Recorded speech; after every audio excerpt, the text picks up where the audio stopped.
அய்யனார் துணையில அடுத்து நடக்க போகுதுன்னு வாங்க பார்க்கலாம். நிலாவும் சோழனும் கோர்ட்ல நிக்கிறாங்க. விவாகரத்து கிடைச்சிருமா கிடைக்காதா அப்படின்னு சொல்லிட்டு ரெண்டு பேரும் யோசிச்சுக்கிட்டே இருக்காங்க. சோழன் மனசுக்குள்ள விவாகரத்து கிடைக்க கூடாது, இன்னைக்கு எப்படியாவது ஏதாவது சொல்லி நம்மளை வீட்டுக்கு அனுப்பி வச்சிடணும் அப்படின்னு சொல்லி சோழன் நினைச்சுக்கிட்டு இருக்காரு.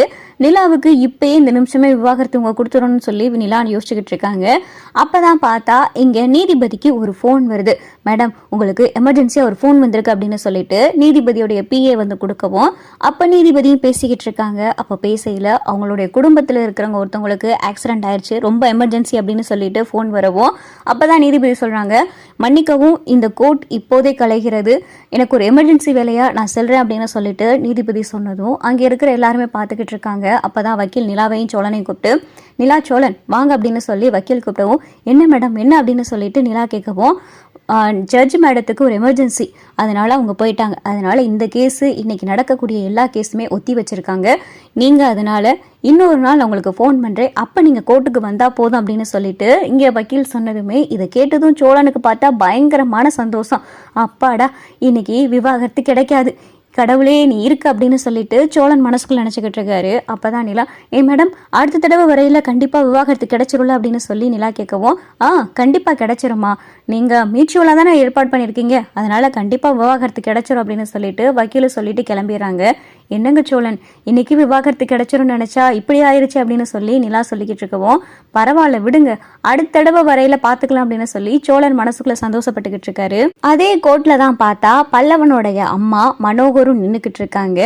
இதை பார்த்தா நிலா பாத்துறாங்க. என்ன அப்பா நிக்கிற மாதிரி இருக்கு அப்படின்னு சொல்லி நிலா பார்க்கவும் மனோகர் பல்லவனுடைய அம்மா கிட்ட பேசிக்கிட்டு இருக்காரு. இவங்க ரெண்டு பேரும் பேசிக்கிட்டு இருக்காங்க. கூட பார்த்தா ஒரு வக்கீல் இருக்காங்க. சோழன் பார்த்தா முன்னாடி போயிடாரு. எங்க நான் போய் காரை பார்க்கிங்ல எடுத்து வந்து நிக்கிறேன், நீங்க வாங்க அப்படின்னு சொல்லிட்டு சோழன் சொன்னதும் மனோகரும் பல்லவனுடைய அம்மாவும் என்ன பேசிக்கிட்டு இருக்காங்க, கூட ஒரு வக்கீல் இருக்காரு. இதெல்லாம் பார்த்தா நிலா பார்த்துக்கிட்டே இருக்காங்க. எதுக்கு அப்பா பல்லவனுடைய அம்மா கிட்ட பேசிக்கிட்டு இருக்காரு, இவங்களுக்கும் இவருக்கும் என்ன சம்பந்தம், பல்லவனுடைய அம்மாவே எனக்கு யாரு என்னன்னு இங்க வந்தான் தெரிஞ்சிச்சு, ஆனா அப்பாவுக்கு பேசிக்கிட்டு இருக்கிறத பார்த்தா முன்னாடியே தெரிஞ்சிருக்கும் போலயே, என்னவா இருக்கும் அப்படின்னு சொல்லி நிலா பார்த்தா ரெண்டு பேர்த்தையுமே பார்த்துக்கிட்டு இருக்காங்க. கூட ஒரு வக்கீலும் பேசிக்கிட்டு இருக்காங்க. சரி, இது எப்படியாவது தெரிஞ்சுக்கிறேன்னு அப்படின்னு சொல்லி நிலா ஒரு மரத்து பின்னாடி நின்று பார்த்துக்கிட்டே இருக்காங்க. அப்பதான் நிலாவுடைய வக்கீல் கிட்ட போறாங்க. மேடம், எனக்கு ஒரு உதவி பண்ணணுமே அப்படின்னு சொல்லி நிலா கேட்கவும், என்னம்மா நீனு வீட்டுக்கு போகலையா அப்படின்னு சொல்லிட்டு வக்கீல் கேட்கவும், இல்ல மேடம் எனக்கு ஒரே ஒரு உதவி பண்ணுங்களேன் அப்படின்னு சொல்லி நிலா கேட்கவும், என்னம்மா என்ன உதவி வேணும் அப்படின்னு சொல்லிட்டு இங்க வக்கீல் கேட்கவும், இல்ல மேடம் நான் இங்க நிக்கிறாங்கல்ல ஒரு லேடியோ ஒரு சாரும் நின்றுக்கிட்டு இருக்காங்க, கூட வக்கீல் வேற நின்றுக்கிட்டு இருக்காங்கல்ல, அவங்க எதுக்காக இங்க வந்திருக்காங்க என்ன ஏதுன்னு சொல்ல முடியுமா அப்படின்னு சொல்லிட்டு நிலா கேட்கவும், சரிம்மா நீ கேட்கறதுனால நான் கேட்டு சொல்றேன் அப்படின்னு சொல்லிட்டு வக்கீலும் சொல்லவும், சரிங்க மேடம் அப்படின்னு சொல்லி நிலாவும் பார்த்தா வெயிட் பண்ணிக்கிட்டு இருக்காங்க. அந்த வக்கீல் பார்த்தா இன்னொரு வக்கீல் கிட்ட போய் விசாரிச்சுக்கிட்டு இருக்காங்க. அப்ப விசாரிக்கையில தான் அவங்க ஏதோ சொத்து விஷயமா இங்க வந்திருக்காங்க அப்படின்னு சொல்லிட்டு இங்க பார்த்தா அந்த வக்கீலுக்கு தெரிய வருது. அந்த வக்கீல் நிலா கிட்ட வந்து சொல்றாங்க, மா அவங்க ஏதோ சொத்து விஷயமா வந்திருக்காங்க, அவங்களுடைய கேஸ் எனக்கு ஹியரிங்க்கு வந்திருக்கு போல, அதனால அந்த சொத்து பிரச்சனையை தீர்க்கறதுக்காக வந்திருக்காங்க. அந்த அம்மா பேர்ல இருக்கிற சொத்து இவர் பேருக்கோ இல்ல இவர் பேர் மேல இருக்கிற சொத்து அந்த அம்மா பேருக்கோ ஏதோ ஒரு விஷயம், ஆனா இவங்க ரெண்டு பேத்துக்குள்ளே ஏதோ ஒரு சொத்து பிரச்சனை, அதனால அங்க வந்திருக்காங்க அப்படின்னு சொல்லிட்டு வக்கீல் சொன்னதும் நிலா கிட்ட அப்பதான் வக்கீல் கேட்குறாங்க, ஏமா அவங்க உனக்கு தெரிஞ்சவங்களா அப்படின்னு சொல்லி வக்கீல் கேட்கவும், ஆமா மேடம் கொஞ்சம் தெரிஞ்சவங்க, ஒரு தூரத்து சொந்தம், நான் போய் கேட்டால் எதுவும் சொல்ல மாட்டாங்க, அதனால தான் உங்களை வச்சு தெரிஞ்சுக்கிட்டேன் அப்படின்னு சொல்லி நிலா சொல்லவும், சரிம்மா அடுத்த ஹியரிங்க்கு வந்துருங்க அப்படின்னு சொல்லிட்டு வக்கீலும் போயிடறாங்க. சொத்து பிரச்சனையா, இவங்க ரெண்டு பேத்துக்கு என்ன சொத்து பிரச்சனை, இது என்னடா புது கதையா இருக்கு அப்படின்னு சொல்லி நிலா பார்த்துக்கிட்டே இருக்காங்க. அப்பதான் சோழன் வந்து, நிலா வாங்க போலாம் அப்படின்னு சொல்லி சோழன் கூப்பிடவும், சரி சோழன் அப்படின்னு சொல்லி நிலாவும் பார்த்தா வந்துடுறாங்க. நிலாவும் சோழனும் ஆட்டோல வந்துகிட்டு இருக்காங்க. வர வழியில ஃபுல்லா நிலா அதை பத்தி யோசிச்சுக்கிட்டே இருக்காங்க.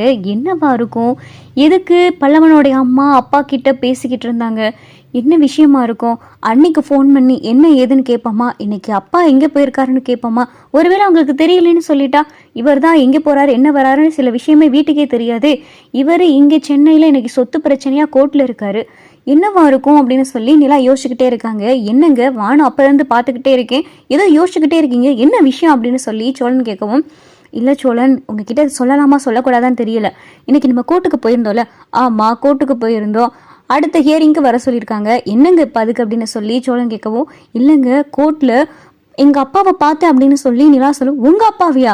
உங்க அப்பாவா அங்கே வந்திருக்காரு? என்னங்க உங்களை எதுவும் பார்த்துட்டாரா, எதுவும் பிரச்சனை பண்ணாரா அப்படின்னு சொல்லி சோழன் கேட்கவும், ஐயோ அதெல்லாம் இல்லை, அவரை நீ பார்க்கவே இல்லை, நான் தான் அவரை பார்த்தேன். அப்புறம் என்னங்க அப்படின்னு சொல்லிட்டு சோழன் கேட்கவும், கூட யார் இருந்தான்னு தெரியுமா அப்படின்னு சொல்லி நிலா கேட்கவும், யாருங்க இருந்தா அப்படின்னு சொல்லி சோழன் கேட்குறாரு. கூட உங்க அப்பாவுடைய 2வது மனைவி, அதாவது பல்லவனுடைய அம்மா, அவங்க தான் இருந்தாங்க, நான் பார்த்தேன் அப்படின்னு சொல்லிட்டு நிலா சொல்லவும், அப்ப பார்த்தா சோழன் சிரிக்கிறாரு.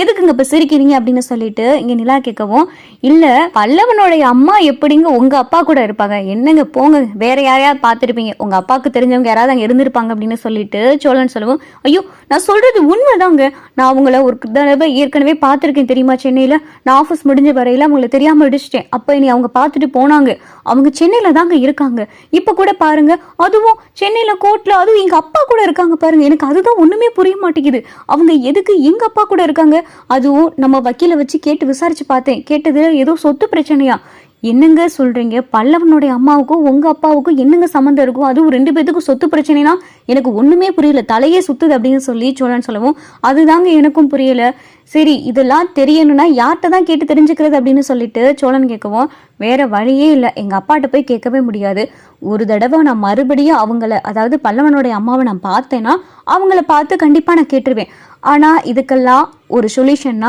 உங்க அப்பா தான், உங்க அப்பா மட்டும் வாயை திறந்து அவர் லைஃப்ல என்ன நடந்துச்சு, ஏன் பல்லவனை விட்டுட்டு அவங்க அம்மா போனாங்க, அவங்க இப்ப சென்னையில தான் இருக்காங்க, இந்த விஷயம் உங்க அப்பாவுக்கு தெரியுமா, இல்ல தெரிஞ்சு நம்ம கிட்ட வந்து மறைச்சிக்கிட்டு இருக்காரா, இல்ல அவங்கள போய் அடிக்கடி பார்த்துட்டு வந்துகிட்டு இருக்காரா, இப்படி ஏகப்பட்ட விஷயம் இருக்கு, இதுக்கெல்லாம் ஒரே பதில் உங்க அப்பா வாயிலிருந்து வந்தா மட்டும்தான் உண்டு அப்படின்னு சொல்லி நிலா சொல்லவும், ஏங்க அந்த ஆளாவது சொல்றதாவது, அந்த ஆளா அதெல்லாம் எதுவுமே சொல்ல மாட்டாருங்க அப்படின்னு சொல்லி சோழன் சொல்லவும், அப்புறம் எப்படிங்க தெரிஞ்சுக்கிறது, எனக்கு இப்ப ரொம்ப மண்டையே வெடிக்கிற மாதிரி இருக்கு, நான் முன்னாடியே பல்லவன் அம்மாவை பார்த்த விஷயத்த உங்க அப்பா கிட்ட கேட்டப்ப ஏதோ தெரியாது, நீ வேற யாரையோ பார்த்திருப்பா அப்படின்னு சொல்லி என்னென்னமோ சொல்லி அப்படியே மழுப்பிட்டாரு, இப்போ போய் நான் எங்க அப்பா கூட அவங்கள பார்த்தேன்னு சொன்னா கண்டிப்பா சொல்லவே மாட்டாருங்க அப்படின்னு சொல்லிட்டு இங்க பார்த்தா நிலா சொல்லவும், சரிங்க வேற என்னதான் பண்றது அப்படின்னு சொல்லிட்டு சோழன் கேட்கவும், இல்லைங்க எப்படியாவது தெரிஞ்சே ஆகணும், பல்லவனுடைய அம்மாவுக்கும் எங்க அப்பாவுக்கும் என்ன சம்மந்தம், அவங்க சென்னையில தான் இருக்காங்க, அவங்கள பார்த்து கண்டிப்பா பல்லவனையை விட்டுட்டு போனாங்க, இதெல்லாம் எனக்கு கண்டிப்பா தெரிஞ்சுக்கிட்டே ஆகணுங்க,